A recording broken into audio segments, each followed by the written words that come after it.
Sekarang kita akan memasuki sesi tanya jawab. Bagi Bapak Ibu peserta webinar yang ingin mengajukan pertanyaan, kami persilahkan untuk mengangkat tangan atau bisa juga menuliskan pertanyaan pada kolom chat. Oke, sejauh ini sudah ada beberapa pertanyaan yang masuk. Sambil menunggu jika ada yang ingin bertanya secara langsung, kita mulai berdiskusi dengan pertanyaan yang sudah masuk dulu, Njeh Dok. Jadi ini pertanyaan yang pertama itu dari Dr. Gigi Leni Herdiani. Beliau menanyakan tentang ruangan bertekanan negatif di ruang praktek.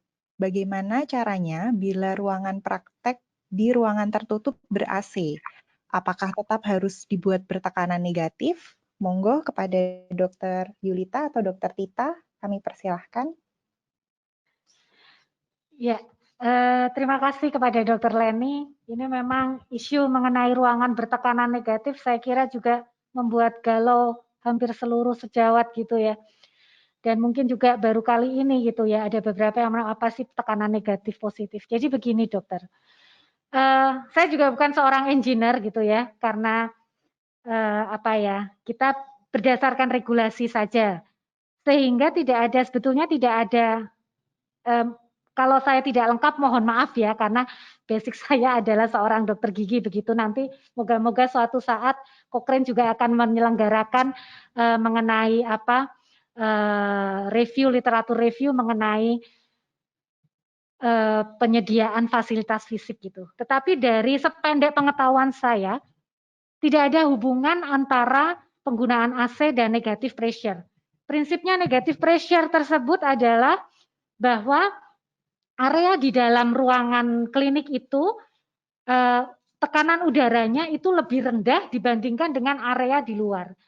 Sehingga udara yang ada di dalam area klinik itu tidak akan dapat keluar dari ruangan dan dapat mengkontaminasi dari area yang lain begitu. Dan ada beberapa cara begitu dokter untuk membuat suatu tekanan negatif. Justru kalau kita menggunakan AC ruangan tersebut, lalu ruangan sudah diberi tekanan negatif dengan nanti aerosol yang dihasilkan itu masuk ke dalam filter, itu AC dinyalakan dan ruangan ditutup malah tidak apa-apa. Tapi kalau kita hanya menggunakan AC tanpa kemudian merubah menjadi seperti itu, maka aerosol yang melayang-layang di udara ini akan membahayakan provider. Jadi itu dan pasien juga gitu. Jadi ini sependek pengetahuan saya dokter, mohon maaf untuk sistem engineeringnya mungkin saya tidak bisa terlalu banyak, atau mungkin di sini ada teman-teman lain dokter gigi yang lebih tahu juga silahkan Mas Beni mungkin ini hadir juga gitu yang lebih ahli. Nah kalau dari jurnal yang kami baca ini dokter, memang ada 3 negara itu yang kemudian menyarankan adanya pembuatan tekanan negatif, yaitu USA, Australia, dan New Zealand. Saya tidak tahu kenapa negara-negara Eropa itu tidak. Mungkin itu sudah menjadi syarat untuk klinik dental di negara-negara Eropa, sehingga mereka tidak mengulang lagi adanya perlunya pembuatan tekanan negatif. Saya kira begitu, Dokter Sari. Moga-moga saya menambahkan sedikit ya terkait. Saya kira mungkin ya betul tadi yang dikatakan Dokter Tita. Jadi seperti persyaratan dalam pembuatan klinik, rumah sakit, sebagai klinik saja, karena dulu saya lama sekali mengelola klinik GMC juga, kita pun harus menyediakan ruang bertekanan negatif untuk pasien-pasien yang infeksius. Pasien dengan TB, dengan HIV itu kan kita memang harus menyediakan. Nah, sehingga itu menjadi suatu persyaratan. Nah, tadi apalagi kalau kita kaitkan dengan akreditasi, karena klinik GMC kebetulan sudah terakreditasi, otomatis ruangan bertekanan negatif itu sudah dimiliki, karena itu syarat akreditasi. Jadi kalau kembali di sini sebetulnya akreditasi itu membawa dampak yang positif dan menurut saya memang ya benar. Nah, mungkin tadi yang dikatakan Dokter Tita, kalau di negara-negara di Eropa, mungkin standar untuk membuat klinik itu sudah harus memenuhi menjadi ada ruangan periksa yang bertekanan negatif dengan sirkulasi yang baik. Sehingga dia tidak lagi mensyaratkan secara ketat ruangan bertekanan negatif. Mungkin itu. Atur nuwun. Terima kasih kepada Dokter Tita dan Dokter Yulita atas jawabannya. Jadi memang perlu ada desain ruangan ya Dok, kalau misalnya memang ruang prakteknya belum bisa memfasilitasi untuk tekanan udara negatif. Oke, berikutnya ini ada pertanyaan lagi dari Muhammad Nur Ramadhani, Dr. Muhammad Nur Ramadhani. Yang pertama, bagaimana dengan pengaturan luas ruang perawatan, ruang tunggu pasien, dan lorong masuk perawatan, serta jumlah pasien yang diperbolehkan, maksimalnya berapa? Begitu. Kemudian itu pertanyaan yang pertama, lalu pertanyaan keduanya, apakah dengan presentase hasil literatur yang ditemukan, jika rendah mengindikasikan kekuatannya rendah dan sebaliknya? Yang diambil contoh di sini adalah tadi tentang bowel sputum pasien. Monggo. Dokter. Yang pertama, saya ya. Oke, baik. Mungkin untuk pengaturan luas ruang gitu. Sebetulnya kalau luas ruang perawatan gigi kan sudah ada aturannya ya di Kemenkes dulu, adalah paling tidak 9 meter persegi untuk ruang praktek dokter gigi. Lebih baik lagi, tapi jangan kurang dari 9 meter persegi. Kemudian kalau untuk ruang tunggu sebetulnya tergantung tadi, kalau kita melihat physical distancing-nya adalah paling enggak 1,5 sampai 2 meter, nah kira-kira berapa pasien? Makanya kita harus mengatur kedatangan pasien dengan appointment. Jadi nggak bisa lagi seperti dulu ruang tunggu duduk berderet-deret, sudah nggak bisa lagi. Nah sekarang seberapa besar? Nah tinggal Anda mengukur kapasitas. Kalau misalnya, karena kita juga harus mengatur penggunaan dental unit kan, harus diberikan space 15 sampai 30 menit baru selang pasien berikutnya. Apakah bisa dalam 1 jam? Tadi berarti 1 pasien. Sehingga kalau kita, ya kalau gitu berarti pasien yang kita atur, itu paling 2 kalau dia dengan pengantar, maksimum 4. Nah kalau 4 orang kali segitu, nah kita bisa mengukur kira-kira untuk physical distancing-nya berarti ya 6 sampai 8 meter persegi mungkin. Nah itu yang bisa kita sediakan.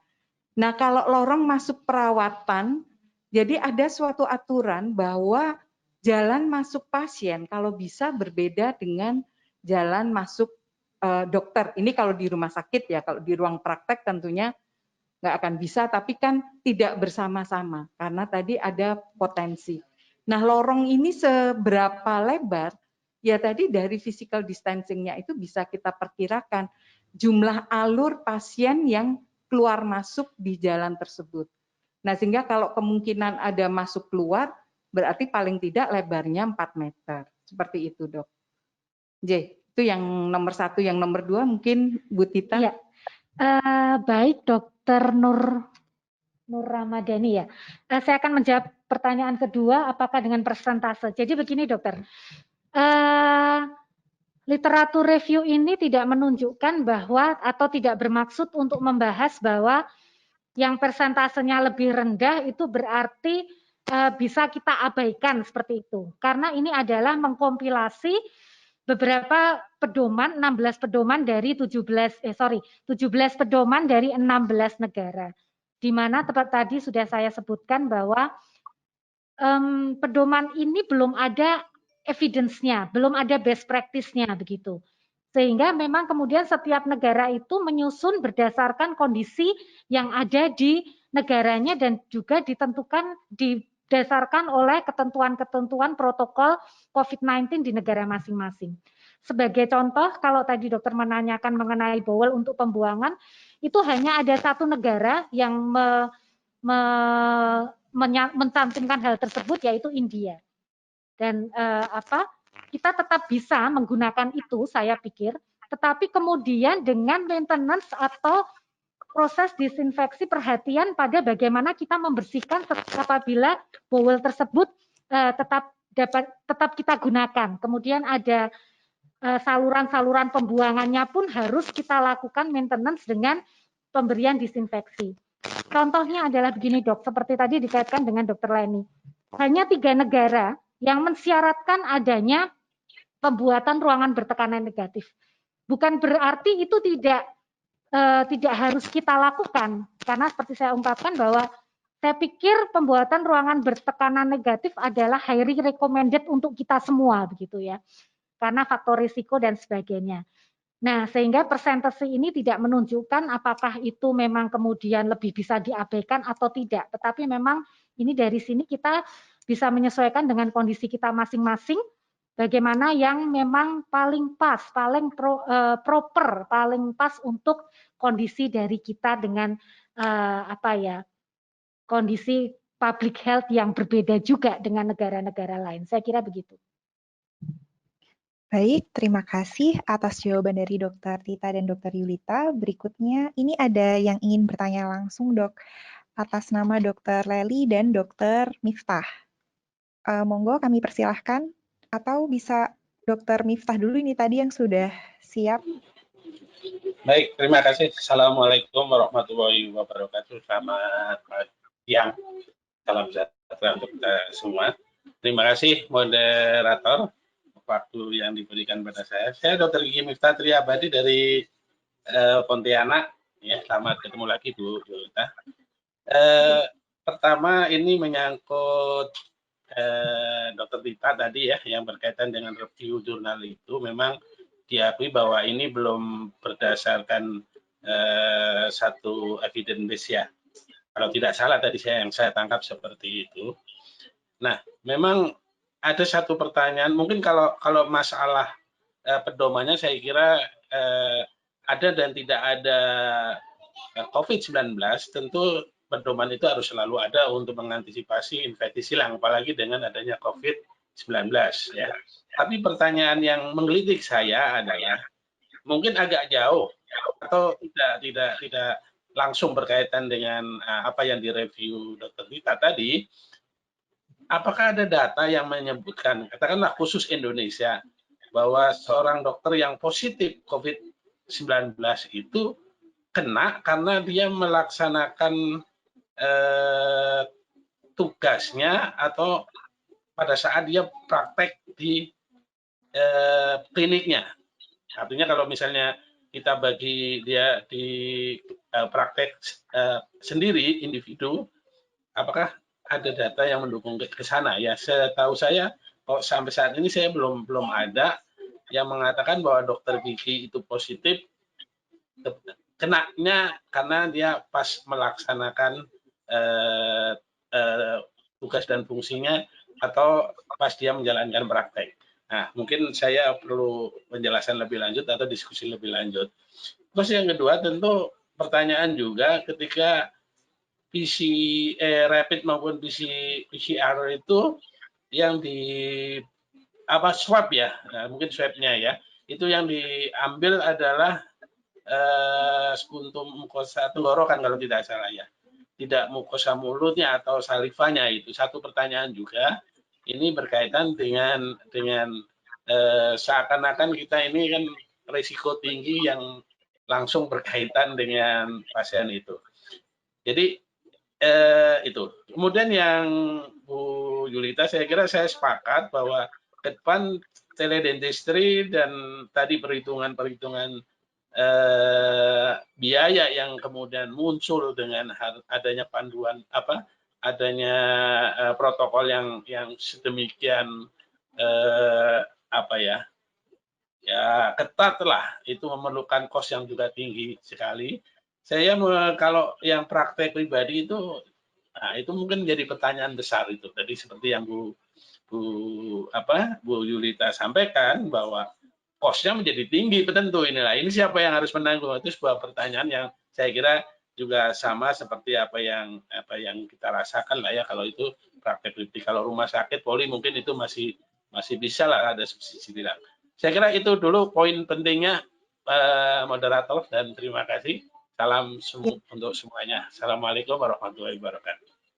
Waalaikumsalam warahmatullahi wabarakatuh. Terima kasih banyak kepada Dr. Miftah dari Pontianak. Jadi tadi saya tangkap ada 3 pertanyaan ya.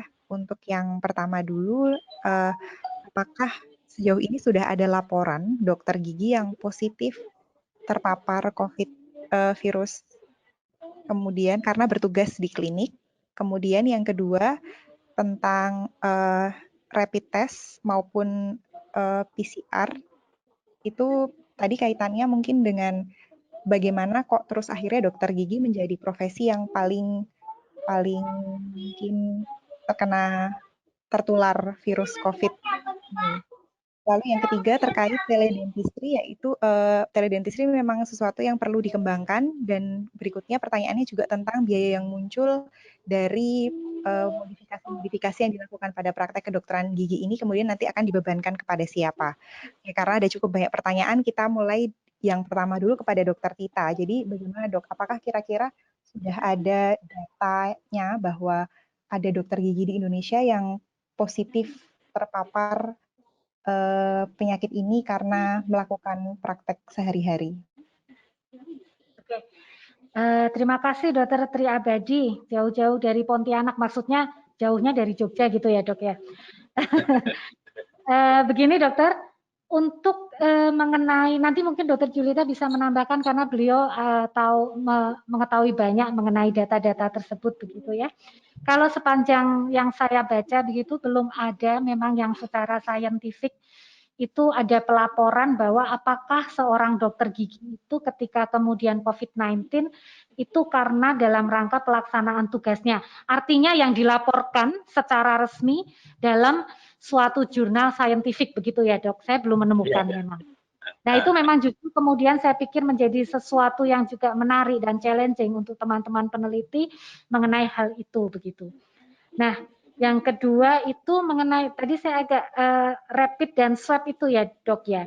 Ya memang kalau kita swab ya lebih swab. Ya artinya mohon maaf dokter, swab yang ditanyakan adalah apakah itu kemudian dapat menjadi salah satu yang harus kita lakukan karena kita merupakan provider yang mempunyai risiko tinggi atau gimana Dok? Nah artinya begini, swab itu swab ya bukan swab kan menggunakan spuntum mukosa tenggorokan ya, bukan saliva atau mukosa mulut dan ya kalau yang saya pahami seperti itu. Artinya sebenarnya ketika kita menjalankan ya ada risiko itu, tetapi tidak seperti saya bayangkan bahwa dokter gigi karena bersentuhan dengan rongga mulut kemudian menjadi potensi resikonya menjadi sangat besar sehingga kita harus sangat overprotective terhadap tugas kita sehari-hari ketika kita melayani pasien gitu kan.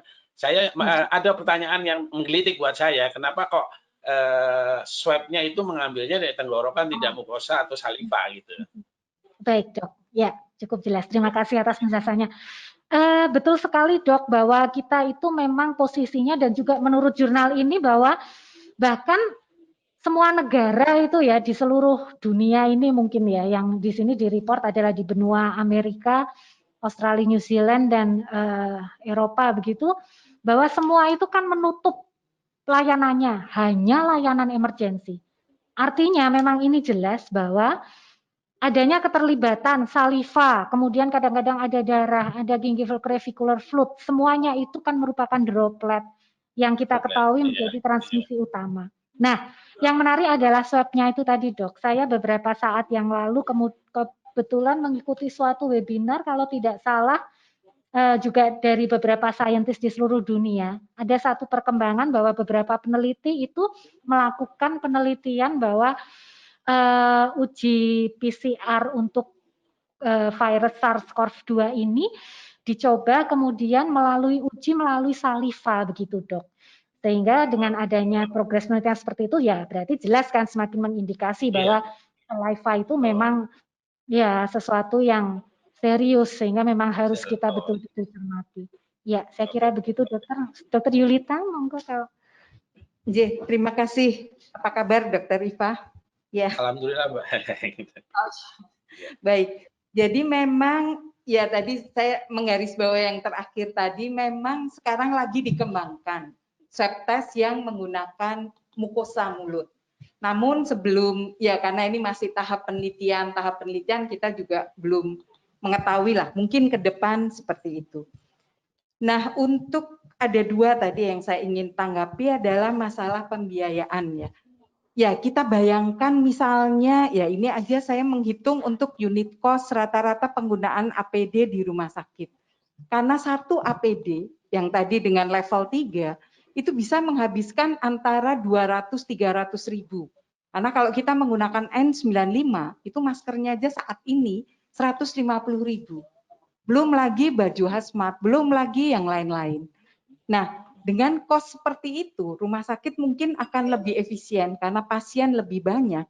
Tapi paling tidak kan itu menjadi 100 ribu per pasien. Karena satu pasien kan bukan hanya dokternya yang pakai APD, tapi juga perawatnya. Dan juga kalau kita menghitung mungkin bukan hanya perawat, mungkin bukan hanya four-handed, mungkin spesialis tertentu butuh six-handed.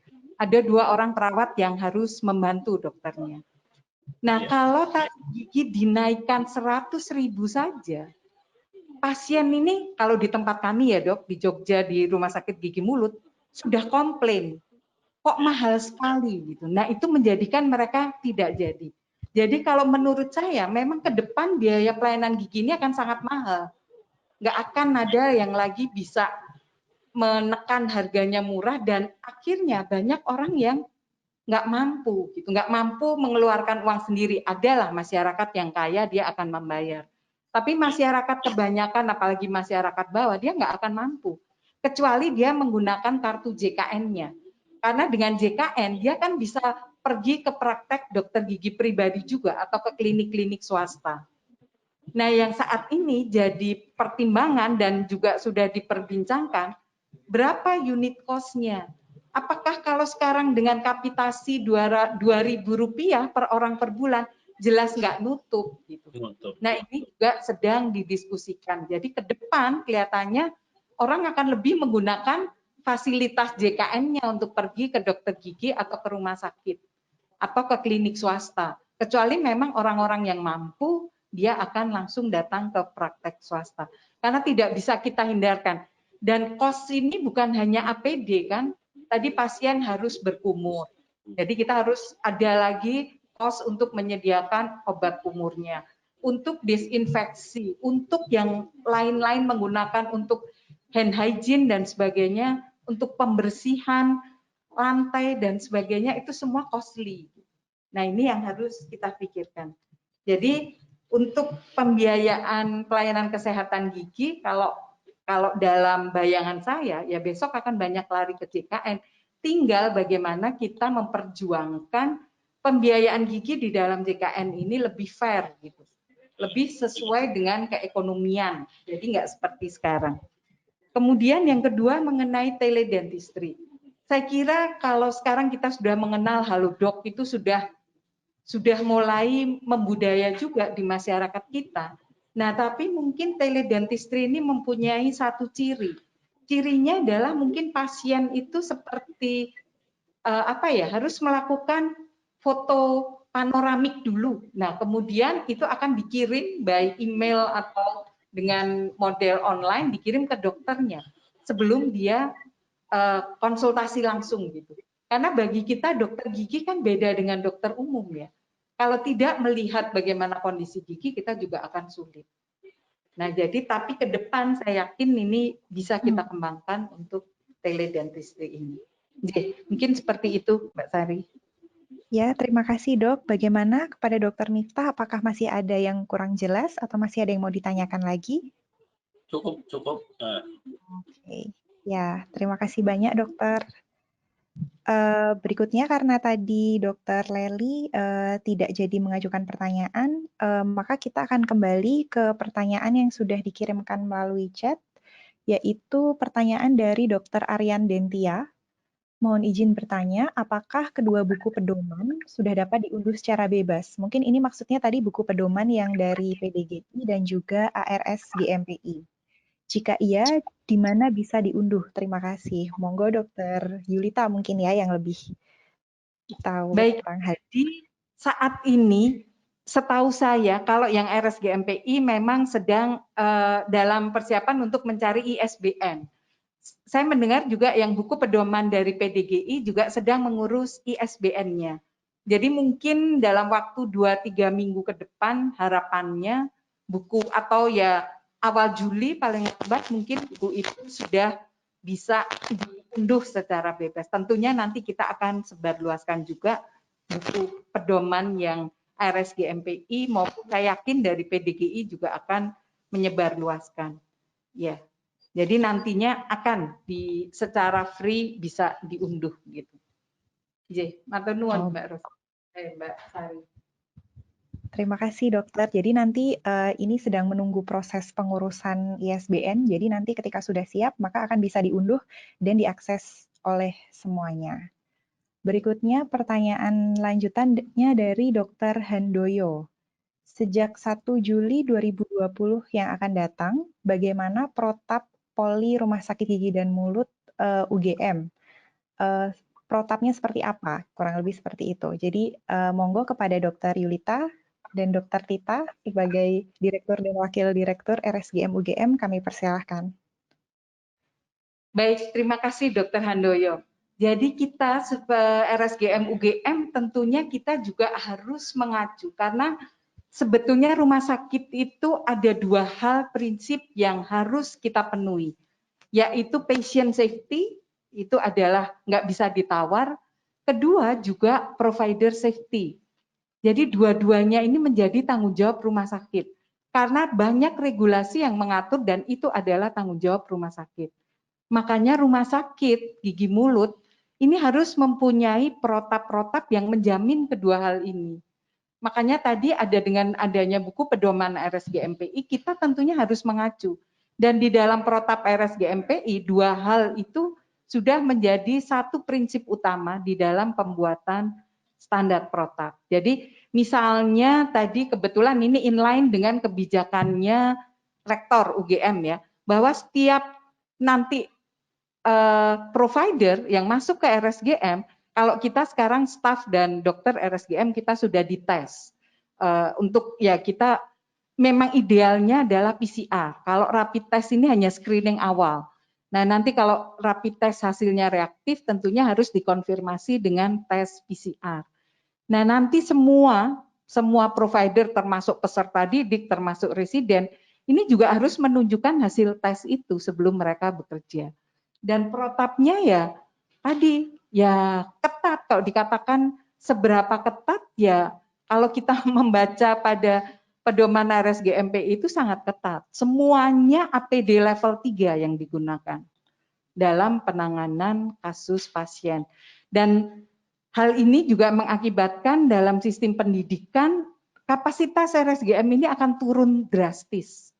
Kita akan membagi zoning untuk ruang aerosol dan ruang non-aerosol. Pasien yang datang semuanya kita screening online dulu dengan Google Form, datang lagi kita screening lagi on-site, dan juga jumlah baik pasien maupun dokter. Karena kita rumah sakit pendidikan kan dokter ini bisa residen, bisa dokter yang praktek di spesialistik dan sebagainya, itu pun kita kendalikan jumlahnya. Termasuk juga koas. Jadi kalau tidak berkepentingan nggak boleh masuk ke RSGM. Nah pengendalian ini yang untuk tadi memutus mata rantai tadi itu semuanya kita perhatikan. Jadi kita sudah mempunyai protap, sudah kita akan sosialisasikan mulai minggu depan ke seluruh peserta didik dan DPJP. Sebelum kita saat ini sudah membuka pelayanan untuk pasien umum mulai awal Juni kemarin, tapi baru untuk kasus-kasus selektif dan juga DPJP-nya selektif, yaitu hanya dokter tetap RSGM. Nah, mulai Juli nanti kita akan secara bertahap membuka seperti dulu lagi. Mungkin itu yang bisa saya informasikan nanti tambah. Iya, dan sedikit menambahkan bahwa memang yang dikatakan oleh Dr. Yulita, kalau kita kembali pada jurnal yang kita baca pada pagi hari ini, apa yang sudah disusun oleh tim RSGM itu sesuai dengan apa yang menjadi paparan dari COVID-19 Dental Services Evidence Review ini, working group ini.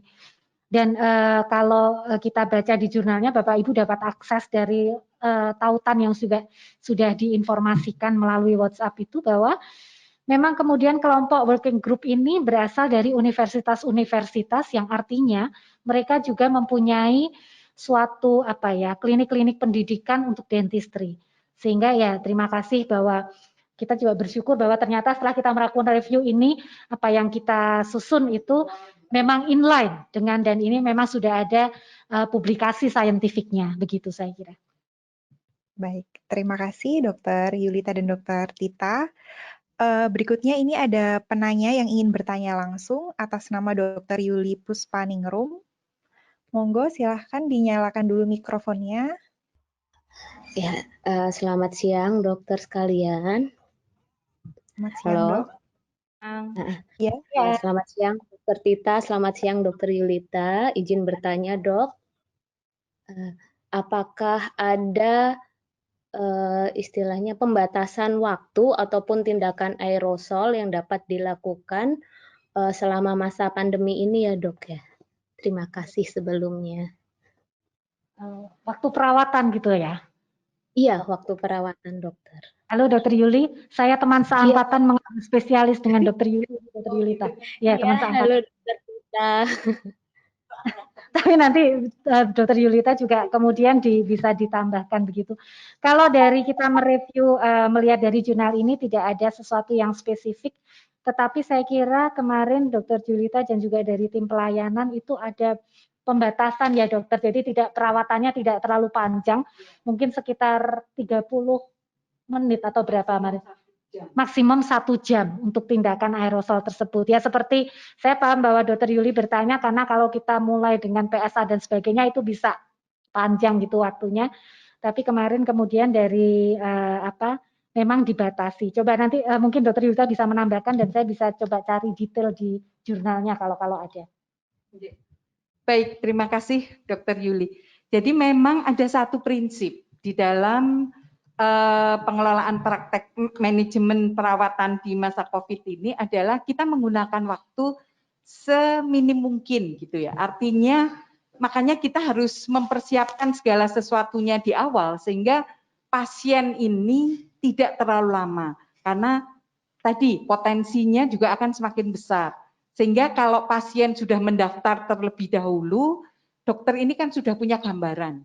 Kira-kira kasusnya seperti apa, persiapan alatnya seperti apa. Nah itu juga kadang-kadang persiapan itu kan memakan waktu yang lama kalau dokter gigi. Nah tapi kalau kita membuat adalah maksimum 1 jam saat ini.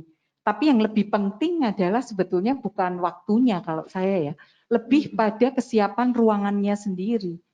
Dan selain ruangan juga yang lebih penting kondisi untuk lingkungan praktek itu sendiri ini yang harus dijamin, termasuk juga sterilisasi alat gitu ya.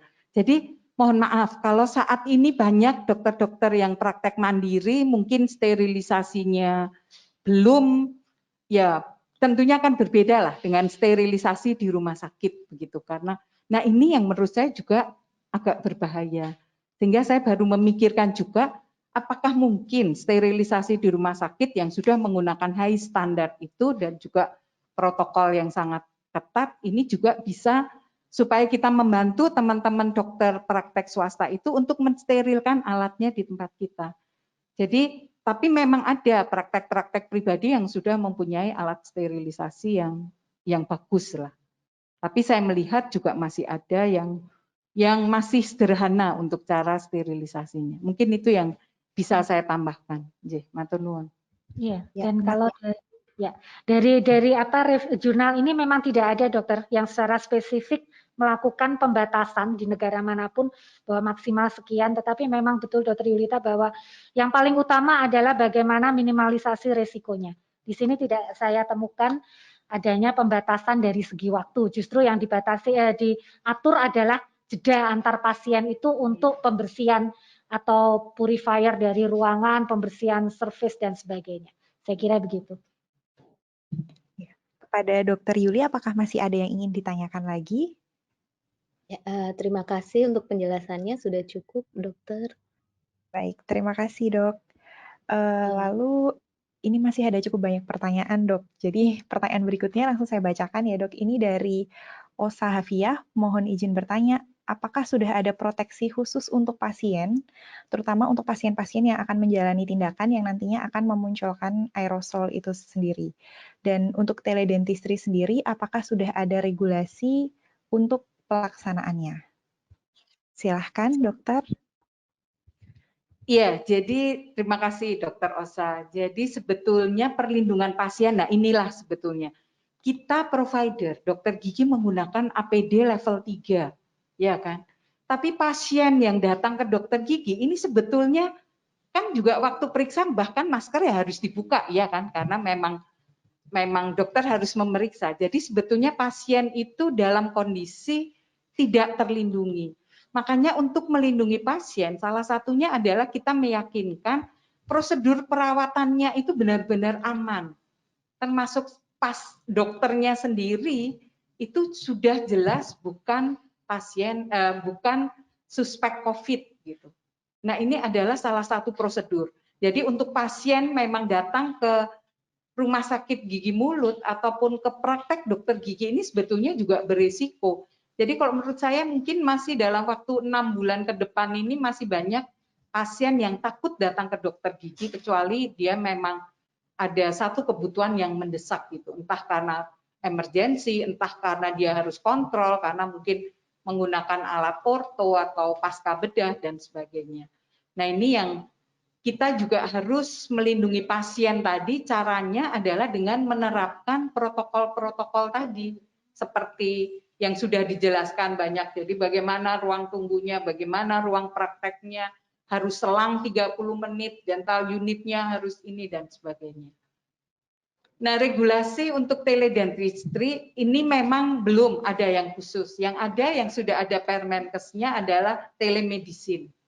Jadi saya hanya berpikir apakah ada kekhususan ya dalam teledentistry tadi, karena menurut saya foto panoramik ataupun foto CBCT ini merupakan salah satu juga yang dibutuhkan dokter gigi di dalam konsultasinya.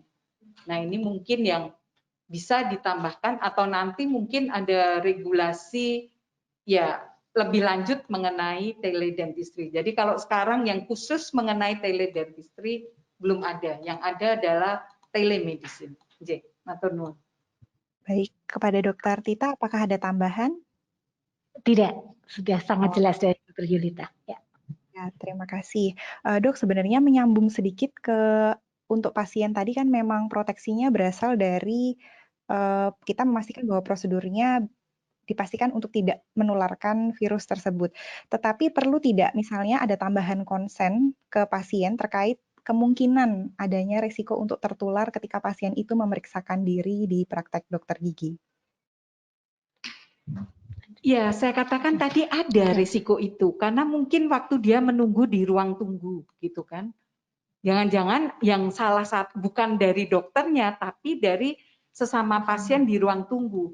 Makanya tanggung jawab klinik atau rumah sakit tadi mengatur pasien. Jadi jangan sampai kalau di rumah sakit ya seperti RSGM UGM yang dulu rata-rata bisa 200 pasien sehari, ya sekarang nggak bisa. Mungkin dalam 1 jam ini maksimum hanya 10, itu pun ruang tunggunya harus besar gitu. Nah ini harus kita pertimbangkan untuk seminimal mungkin. Tadi juga kita minta pasien tadi untuk ke toilet itu yang belum kita buat regulasi ya. Saya kira ini penting karena itu juga potensi untuk penularan. Kemudian ada petugas kebersihan yang harus ngelap bukan hanya lantai tapi kursi, tempat duduk mungkin setiap 2 jam sekali, itu juga adalah salah satu upaya untuk mencegah adanya infeksi silang. Ya. Seperti itu. Baik, tapi dokter. Pasien itu nggak menggunakan APD. Nah, makanya ruang praktek ini khususnya kalau untuk rumah sakit gigi mulut pendidikan itu kan bentuknya komunal gitu ya, banyak. Nah itu nggak bisa lagi, yang harus kita buat adalah kubikel-kubikel supaya antar pasien ini nggak saling menularkan. Matur nuwun. Itu tadi menambahkan sedikit Dokter Sari.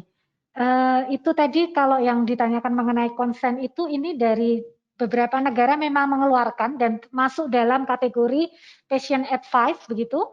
Jadi di sana disebutkan bahwa ini salah satunya adalah negara Kanada. Dia juga mengatakan bahwa ada suatu informed consent mengenai pandemik ini. begitu. Jadi saya kira itu juga suatu hal yang bisa disebut atau bisa diatur dalam patient advice, begitu dokter. Ya, terima kasih banyak dokter untuk penjelasannya. Ini masih ada cukup banyak pertanyaan yang masuk, kita coba agak cepat ya dok. Pertanyaan berikutnya dari Dr. Helmi Hirawan. Setelah mengerjakan satu pasien, kita asumsikan APD dokter gigi dan perawat tertempeli virus. Apakah harus masuk bilik disinfeksi agar APD steril? Ya, itu tadi termasuk salah satu yang disebutkan di apa ya? Ya ini kemudian menjadi masalahnya macam-macam ya antara pembiayaan dan sebagainya. Tapi kalau berdasarkan jurnal ini, sehingga ada satu advice juga dari negara-negara yang lain bahwa di luar gown itu kita pakai apron yang kemudian itu menjadi sekali pakai gitu, diganti per pasien dan sepertinya itu juga sudah inline ya Dokter Yulita dengan peraturan yang ada di Indonesia. Jadi kalau saya tambahkan seperti di RSGM saat ini, karena kita harus menggunakan APD level 3, jadi dokter selain baju kerja, baju scrub, kemudian menggunakan hazmat, kemudian menggunakan gown disposable atau apron yang disposable, setiap kali ganti pasien, kita tidak mensterilkan, tapi melepas dan membuang gown disposable atau apron tadi, kemudian head cap, kemudian shoe cover. Yang tidak kita lepas adalah hazmatnya yang di dalamnya. Masker pun kan biasanya menggunakan N95, luarnya masih menggunakan masker bedah. Masker bedah kita lepas. Kemudian sarung tangan juga kita memakai double. Nah, yang di luar itu juga ganti pasien kita lepas. Makanya tadi costly-nya itu di situ. Jadi bukan masuk disinfeksi, enggak. Nah, kalau shift selesai, nah makanya shift dengan menggunakan hazmat ini kita batasi paling 3-4 jam maksimal, ya sudah dokter harus melepas hazmat terus pulang. Jadi kita menggunakan hazmatnya adalah yang disposable, kita tidak menggunakan reuse. Mengapa? Karena perawatan untuk reuse ini juga memerlukan suatu tahapan tertentu gitu ya. Dia harus direbus 50-70 derajat selama 30 menit, terus pengeringannya seperti apa. Nah, kita di rumah sakit agak kesulitan untuk mentreatment karena orang baju APD yang biasa aja kita harus limbah medisnya aja ada protokolnya, apalagi baju hazmat ini. Begitu. Ya, terima kasih untuk jawabannya, Dok. Kita langsung ke pertanyaan berikutnya dari Dr. Pratnya Widyo Septodika. Untuk sterilisasi alat, bisakah dengan cairan desinfektan Gigazim atau tetap harus masuk ke sterilisator? Oke, halo Dokter Todi. Ini satu angkatan juga dengan saya dok ini, spesialisnya. Ya baik, dokter saya kira ada beberapa dan ini kayaknya mungkin agak panjang gitu ya. Saya tidak terlalu mengenal mereknya begitu, tetapi memang kemudian kan ada beberapa tahapan, beberapa leveling dari sterilisasi alat begitu. Dan kalau itu memang yang alat-alat yang untuk rongga mulut itu memang mostly masuk ke yang level paling tinggi gitu, kritikalnya malah paling tinggi. Saya kira ini Dokter Sari itu sebagai moderator itu beliau background ilmunya juga dari biologi oral, beliau juga memahami ini, nanti silahkan Dokter Sari kalau akan menambah. Jadi kalau yang memang hanya kita lap gitu, yang pakai ada salah satu merek yang itu seperti tisu gitu ya kita lap, itu hanya untuk suatu alat-alat yang misalnya light cure, kemudian untuk permukaan meja dan sebagainya. Tapi kalau alat-alat yang lain, rekomendasinya ya adalah kita menggunakan suatu tingkatan sterilisasi yang paling tinggi itu, jadi masuk autoclave dan sebagainya. Begitu Dokter Todi. Betul dok, jadi memang kalau untuk alat yang bisa disterilkan dengan autoclave memang sebaiknya dengan autoclave karena kita harus pastikan virusnya benar-benar rusak dulu dan tidak tertinggal di alat yang kemudian akan dipakai untuk pasien berikutnya. Berikutnya, sebelumnya apakah ada tambahan dari Dokter Yulita? Enggak. Tidak? Sudah cukup kira? Iya. Ya, berikutnya ini dari Dokter Elisa Veronica Purnama Dewi. Bagaimana pengaturan alur udara bersih dan udara kotor dalam ruang praktek yang ber-AC? Pada saat ini dihimbau juga adanya pemasangan exhaust fan. Apakah betul efektif? Dan apakah ada standar untuk exhaust fan yang harus dipasang dengan luas ruangan praktek tertentu? Oke, baik dokter, dokter Elisa, apa kabar dokter?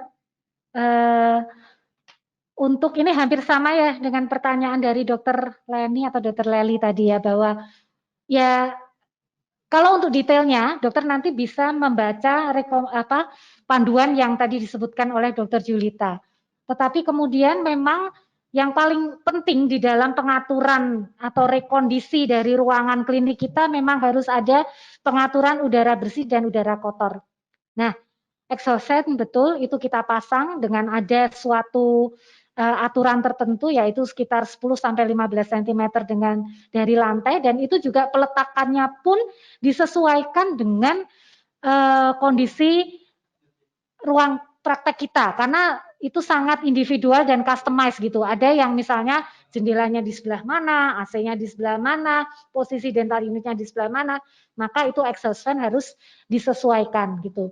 Karena prinsipnya bahwa exhaust fan itu kan seperti akan menyedot begitu ya udara atau aerosol yang ada di situ, sehingga di dalam exhaust fan-nya pun harus kita pasang suatu filter untuk kemudian menyaring udara tersebut, yang nantinya ketika dia dibuang keluar dari ruangan itu juga tetap harus ada prinsip safety tadi, safety untuk masyarakat, untuk lingkungan begitu, sehingga harus kita buang ke atas, di atas begitu, yang sebelumnya harapannya adalah dengan adanya filter dari exhaust-nya itu sudah diolah dan kemudian nanti di atas kemudian akan dicairkan oleh udara bebas, begitu dokter. Baik, Ya. Terima kasih untuk penjelasannya Dokter Tita. Ada tambahan lagi dari Dokter Yulita? Apakah ada tambahan? Saya kira nggak ada. Jadi memang begini, kalau daripada kita juga nanti agak salah, prinsipnya tadi sudah dijelaskan oleh Dokter Tita. Tapi karena sifatnya customized, tergantung ruangan, di mana letak pintu, di mana letak jendela, gimana aluran udara. Nah, tadi diusulkan di awal sebetulnya ya sudah nanti kita, karena ini bidang ilmunya adalah ilmu teknik sebetulnya. Tapi secara prinsip mungkin kita memahami, tapi apa sih yang disebut dengan tadi misalnya aliran udara 12 atau tadi berapa ya? 12 ya? 12 MCA per detik ya? ACH ya? Ya, adalah intinya salah satu indikator untuk mengatur ruang, kemudian exhaust-nya itu harus kapasitas berapa. Nah, exhaust ini kan tergantung juga dari luas ruangan. Nah, ini yang harus kita perhatikan. Jadi untuk detailnya ya kita ada di buku panduan ARSG MPI mungkin ada, tapi kalau sampai exhaust yang harus berapa atau harus menggunakan HELPA filter yang seperti apa, mungkin itu teknis juga. Ya nanti kita bisa selenggarakan tersendiri lah topik ini mungkin. Dan saya juga tadi seperti di awal saya juga sudah menyebutkan, kami juga sudah mengusulkan pada Dokter Dita begitu ke Cochrane Indonesia, mungkin ada next nanti bisa juga kita sama-sama membaca jurnal lagi khusus mengenai penghawaan dengan mengundang pakar yang memang memang pakar di bidangnya, yaitu seorang engineer. Begitu Dokter Elisa. Baik, terima kasih untuk penjelasannya. Selanjutnya,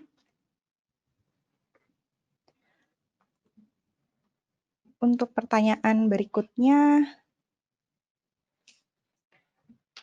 dari Dokter Lena Sadikin, kembali ke sterilisasi ya dok. Untuk alat sterilisasi seperti UV, vakum, dan lainnya untuk mengurangi akibat aerosol sebaiknya diletakkan di mana?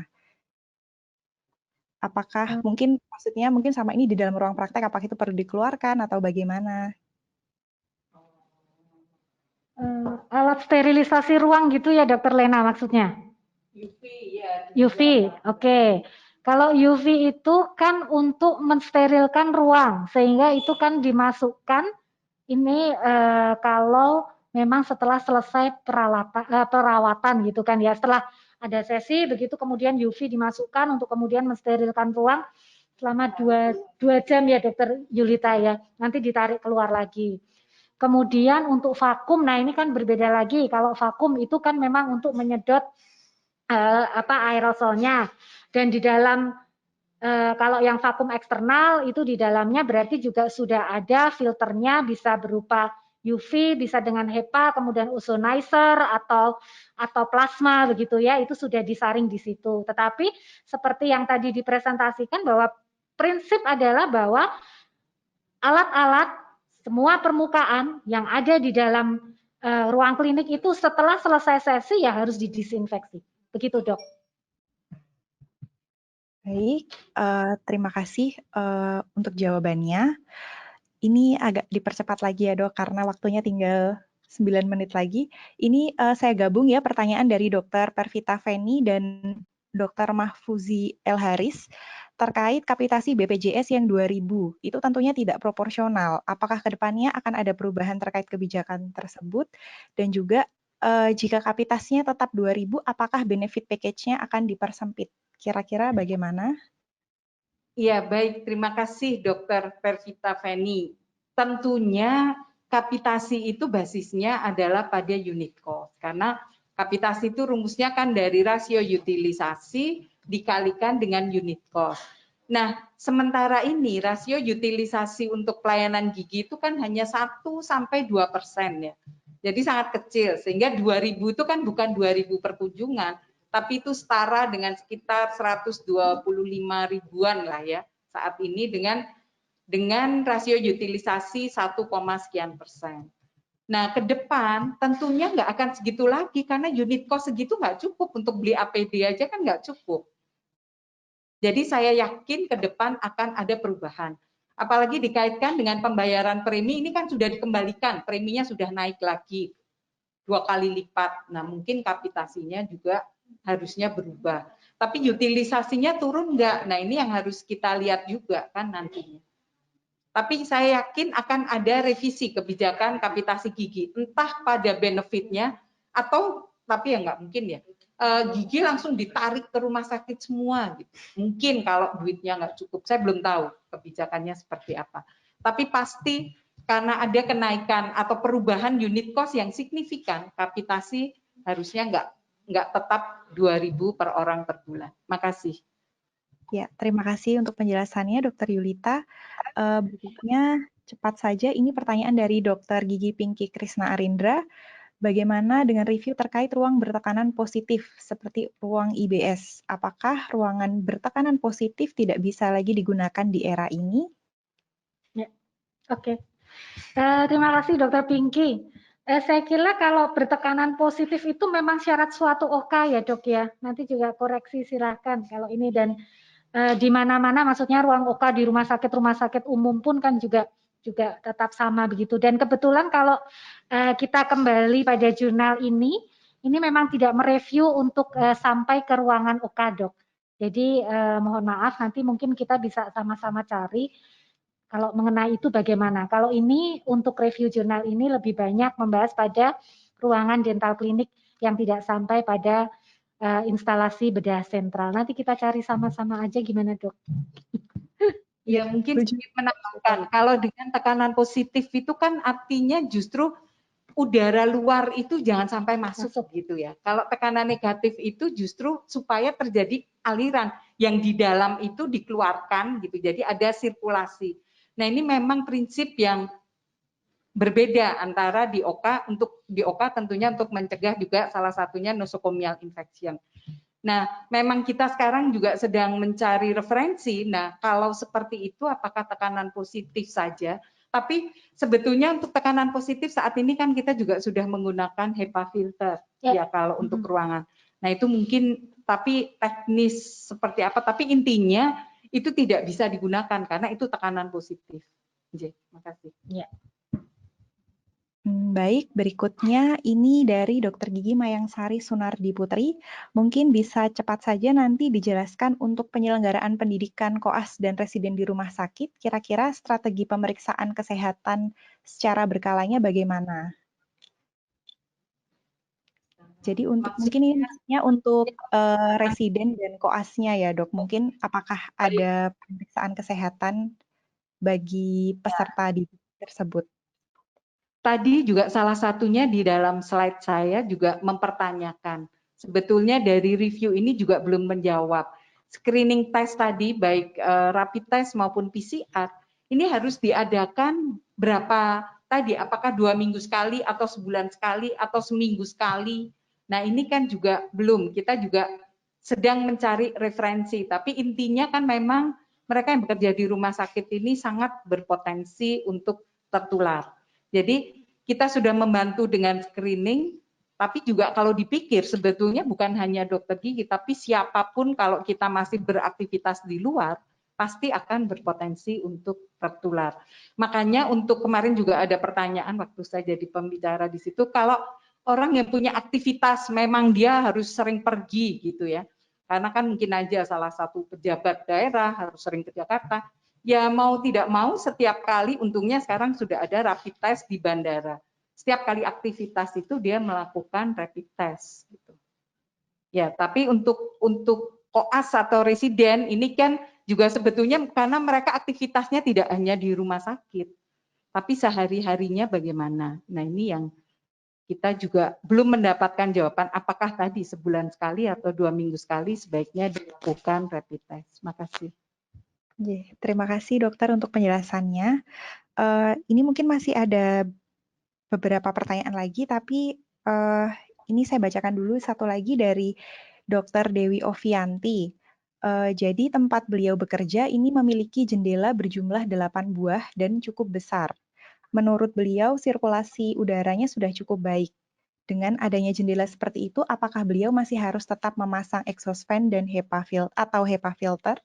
Kira-kira bagaimana, Dok? Oke. Jendela besar itu kan berarti adalah diharapkan suatu fresh air yang masuk ke dalam ruangan gitu ya. Tetapi kemudian kan tetap itu nanti keluarnya lagi harus ada filter, itu juga menjadi prinsip yang harus diperhatikan. Lalu artinya kalau memang kemudian tidak dikondisikan untuk engineering untuk penghawaannya itu, berarti bisa saja yang di luar itu tetap bisa udara yang ada di dalam ruang praktik itu malah justru tetap keluar kan dok, dan itu yang kemudian untuk lingkungan serta itu menjadi berbahaya, saya kira begitu. Makanya tadi yang bertekanan negatif ketika ada suatu tindakan aerosol itu ya highly recommended di mana-mana. Begitu Dokter Osa, Dokter Sari. Ya, terima kasih kepada Dokter Tita atas jawabannya.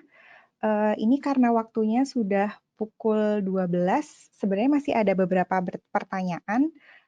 Bagaimana dari panitia, apakah masih dilanjutkan atau dicukupkan?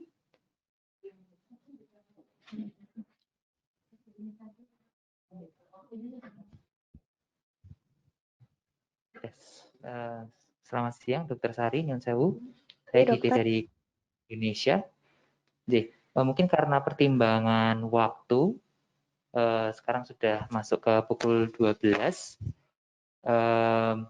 Mungkin jika berkenan kita bisa batasi waktu untuk diskusi ini sampai pukul 12 gitu, Dok? Ya, baik, Dok. Ya. Terima kasih, Dokter. Ya, sami-sami, Dok. Ya, jadi mohon maaf sekali, walaupun sebenarnya masih ada beberapa pertanyaan yang belum sempat terjawab, tetapi karena keterbatasan waktu, sehingga untuk saat ini diskusi dicukupkan sampai di sini dulu. Mungkin untuk merangkum semua yang tadi sudah disampaikan oleh Dr. Tita dan Dr. Yulita, mungkin dapat kita simpulkan bahwa memang ada variasi penetapan standar kedokteran gigi di antar negara, dan hal ini memang perlu dievaluasi lebih lanjut. Mana yang bisa efektif ke depannya dipakai untuk jangka panjang, dan mana yang ternyata nanti akan digantikan oleh rekomendasi lain yang lebih baik.